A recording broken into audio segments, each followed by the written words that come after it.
आज से हम लोग स्टार्ट करेंगे जियोग्राफी स्पेशल, जो टारगेट करेगी आपको UPSC pre, CGL, CDS, CPO, CHSL, MTS and other competitive exam, जितने भी वनडे एग्ज़ाम हैं उन सब के लिए एकदम मोस्ट इम्पॉर्टेंट होने वाली है। एकदम बिल्कुल ही बहुत ज़्यादा हेल्पफुल होगी ये क्लास जियोग्राफी की। तो आप लोग ज़रूर इसको देखिएगा, एक बार रिवीजन कीजिएगा इससे कि मतलब क्या क्या चीज़ें मतलब हम लोग ने पढ़ा है, क्या छूट जा रही है, ज़रूर इससे एक बार पता लग जाएगा आपको अगर इसको देखेंगे आप तो। ठीक है, सबसे पहले पहला टॉपिक है जियोग्राफी। जियोग्राफी क्या है? It is the complete study of earth, पृथ्वी की संपूर्ण अध्ययन को हम लोग क्या कहते हैं? जियोग्राफी। इसमें हमें क्या क्या पढ़ना होता है? पूरा का पूरा ये हमारी अर्थ है, तो अर्थ के इंटरनल आंतरिक यानी कि जियोलॉजी, भूगर्भिक शास्त्र, जो इंटरनल पार्ट के बारे में हम लोग जब पढ़ेंगे, स्टडी करेंगे, तो ये उसको बोलेंगे जियोलॉजी, भूगर्भिक शास्त्र। और सरफेस के बारे में पढ़ेंगे, सतह यानी कि जियोमार्फोलॉजी, भू आकृतिक विज्ञान। और इसी में सतह में ही आ जाता है ओशिनोग्राफी, समुद्र विज्ञान। फिर होता है पृथ्वी के चारों तरफ, सराउंडिंग में उसका पढ़ना होता है। पृथ्वी के चारों तरफ, तो सराउंडिंग में दो हो जाती है ना, क्लाइमेटोलॉजी, जलवायु विज्ञान, और कॉस्मोलॉजी, ब्रह्मांड विज्ञान। ये दोनों का अध्ययन करेंगे। तो ये बहुत ही इम्पोर्टेंट पॉइंट है, ताकि हम क्या क्या हमें पढ़ना है ये मोस्ट है। पहले हमें लोग को यही नहीं पता चल पाता कि पढ़ना क्या एक्चुअली में, इसलिए हम लोग कई बार पीछे रह जाते हैं कि पढ़ना एक्चुअली में क्या है, क्या मतलब एग्ज़ाम से रिलेटेड है। तो कम से कम ये पता चलेगा कि हमें पढ़ना क्या है, जिससे शुरुआत करने में आपको ज़्यादा सोचना नहीं पड़ेगा। सोचेंगे नहीं शुरुआत करने के बारे में, शुरुआत कर देंगे आप सीधा। तो ये पढ़ना है। और इसमें भी एक होता है फिजिकल जियोग्राफी और ह्यूमन जियोग्राफी। जैसे अर्थ है, तो अर्थ पे एक बहुत सारे रिसोर्सेस हैं, संसाधन है नेचुरली, जिसमें सॉइल है। अगर सॉइल के बारे में स्टडी कर रहे हैं हम लोग, संसाधनों के बारे में स्टडी करें, तो वो फिजिकल जियोग्राफी हो गई। और सॉइल का जब यूज कर रहे हैं हम लोग, उपयोग में ला रहे हैं, तो वो एग्रीकल्चर के रूप में जब इसको मतलब खेती करते हैं, कृषि करते हैं हम लोग, तो ह्यूमन जियोग्राफी हो गई। तो ये दो पार्ट में ये डिवाइड हो जाती है कि फिजिकल जियोग्राफी और ह्यूमन जियोग्राफी, ये दोनों के बारे में स्टडी करना है मोस्ट हम लोग को। ठीक है, geography is the study of distribution and classification related to earth. भूगोल पृथ्वी से संबंधित घटकों के वर्गीकरण और विश्लेषण का अध्ययन है। Generally it is divided into two part. Physical geography, in this section all natural component listed, इनके अंतर्गत सभी प्राकृतिक घटकों को रखा गया है, जिसमें हम फिजिकल जियोग्राफी में स्टडी करेंगे। सबके जैसे माउंटेन, प्लेटू, रिवर और भी बहुत सारी चीज़ें हैं जिसको फिजिकल जियोग्राफी में हम लोग स्टडी करेंगे। ह्यूमन जियोग्राफी क्या कहलाती है? When human utilize the resource of earth, new components human geography में, जैसे एग्रीकल्चर, इंडस्ट्री, पॉपुलेशन, ये सब के बारे में new component production by human geography में हम लोग स्टडी करेंगे। मतलब जो नेचुरली चीज़ें हैं, उन संसाधनों का उपयोग करना हम लोग सीखेंगे अपने दैनिक जीवन में, वही हो जाएगी ह्यूमन जियोग्राफी। फिजिकल जियोग्राफी का उपयोग ही ह्यूमन जियोग्राफी है। अब स्टार्ट करते हैं हम लोग क्लाइमेटोलॉजी, जलवायु विज्ञान। ये क्या है?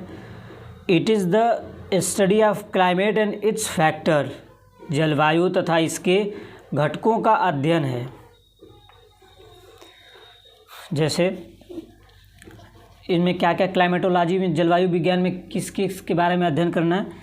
जैसे हमारी पृथ्वी रोटेट करती है, रिवोल्यूशन करती है और टिल्टेड है, यानी कि अपने अक्ष पे झुकी हुई है, और घूर्णन करती है, परिक्रमण करती है। इसके कारण इससे जो वेरिएशन होता है, इस वेरिएशन से कई फैक्टर जो है प्रभावित होते हैं। तो जिसमें है temperature, humidity, precipitation, wind pattern ना। तो ये सारी चीज़ों पे जो है, इन सब की गणना, इन सब का कैलकुलेशन ही क्या कहलाता है? जलवायु विज्ञान। इन्हीं सब के तो गणना करनी है, यही सब पूरे मिला के यही सब क्लाइमेट के यही सब फैक्टर हैं। तो जलवायु तथा इसके घटकों का अध्ययन, यानी कि ये घटक हैं इसके, temperature, humidity, precipitation, wind pattern, ये सब क्या है, ये एटमॉस्फेरिक कंडीशन है, वायुमंडलीय दशा का निर्धारण करते हैं। यही लोग बताते हैं कि ये यहाँ इस प्लेस का कैसा जलवायु है, कैसा मौसम है। तो ये कब फिक्स होता है, जब शॉर्ट टाइम के लिए फिक्स हो तो ये वेदर कहलाता है, जब सम टाइम के लिए, कुछ टाइम के लिए मतलब हो तो मौसम, अब फिक्स टाइम के लिए जब होता है, कुछ फिक्स टाइम के लिए 3-4 महीने के लिए फिक्स होता है तो ये सीज़न, ऋतु है।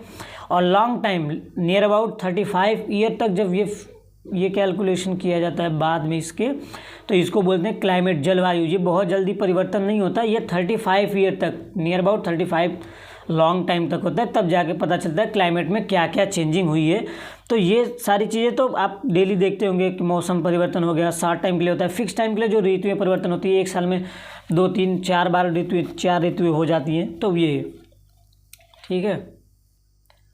जैसे कि यहाँ कंपेयर किया गया कि राजस्थान और हिमाचल प्रदेश का जो है टेम्परेचर राजस्थान का ज़्यादा होता है और हिमाचल प्रदेश का कम, ह्यूमिडिटी यहाँ की कम होती है, यहाँ ज़्यादा होती है, रेन राजस्थान में कम होता है, हिमाचल प्रदेश में ज़्यादा होता है, सॉइल में जो अंतर आता है। तो बहुत सारी चीज़ों में देखा जाएगा, ये सारे फैक्टर कैलकुलेट किए जाएंगे एट अ पर्टिकुलर प्लेस का, और कंपेयर किया जाएगा कि यहाँ की जलवायु और यहाँ की जलवायु कैसी है, यहाँ का मौसम कैसा है, यहाँ की सॉइल कैसी है, ये सारे कंपेयर किए जाएंगे।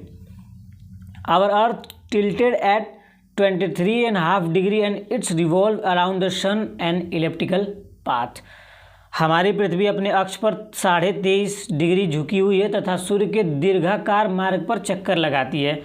So the distribution of temperature, humidity, precipitation, wind pattern do not similar found at the every place of the earth. ये इसके कारण हमारी पृथ्वी अपने अक्ष पर 23 डिग्री झुकी है और सूर्य के दीर्घाकार इलिप्टिकल पाथ पे चक्कर लगाती है। इसी के कारण हमारे यहाँ पृथ्वी के प्रत्येक प्लेस पे temperature, humidity, precipitation, wind pattern में सिमिलरिटी नहीं पाई जाती है, भिन्नता पाई जाती है, अलग अलग हो सकते हैं अलग अलग प्लेस के। This factor decide the climate of any place. ये जो फैक्टर हैं, ये किसी प्लेस के क्लाइमेट को बताते हैं, डिसाइड करते हैं। तो क्लाइमेट डिसाइड करने के लिए कौन कौन से फैक्टर जिम्मेदार हैं, तो ह्यूमिडिटी, प्रेसिपिटेशन, विंड पैटर्न, ये चारों फैक्टर कैलकुलेट किए जाएंगे वहाँ के टेम्परेचर, तो वहाँ का क्लाइमेट डिसाइड होगा कि यहाँ का क्लाइमेट कैसा है। In other word climate is the accumulation of this factor, यानी कि इन सब के संयोग से बना हुआ है। क्लाइमेट का निर्माण temperature, humidity, precipitation, wind pattern को मिला करके टेम्परेचर का निर्माण हुआ है, संयुक्त रूप है ये क्लाइमेट इन सब के फैक्टरों का। The study of atmospheric condition any place last 35 year called climate. किसी भी स्थान की पिछली 35 सालों की वायुमंडलीय दशाओं का अध्ययन जलवायु कहलाता है। Climate affect the soil, forest, organism of the related या पर्टिकुलर प्लेस। प्रभावित करता है क्लाइमेट जो है जिस स्थान का, मतलब जहाँ का स्थान को मतलब वो किया जाएगा, वहाँ का क्लाइमेट देखा जाएगा कि क्लाइमेट इसका कैसा रहा है 35 सालों तक, मतलब लास्ट ईयर तक चेक किया जाएगा। तो ये पता चलेगा कि यहाँ का क्लाइमेट अब कैसा है और पहले कैसा था। तो उनमें बहुत सारी डिफरेंटेज आ जाती हैं, सॉइल में, फॉरेस्ट में, ऑर्गेनिज्म में, वहाँ के रहन सहन में, एडाप्टेशन, इकोसिस्टम, सारा कुछ, बहुत सारी चीज़ें चेंजिंग हो जाती हैं इन सब में क्लाइमेट जब इफेक्ट को देखा जाता है।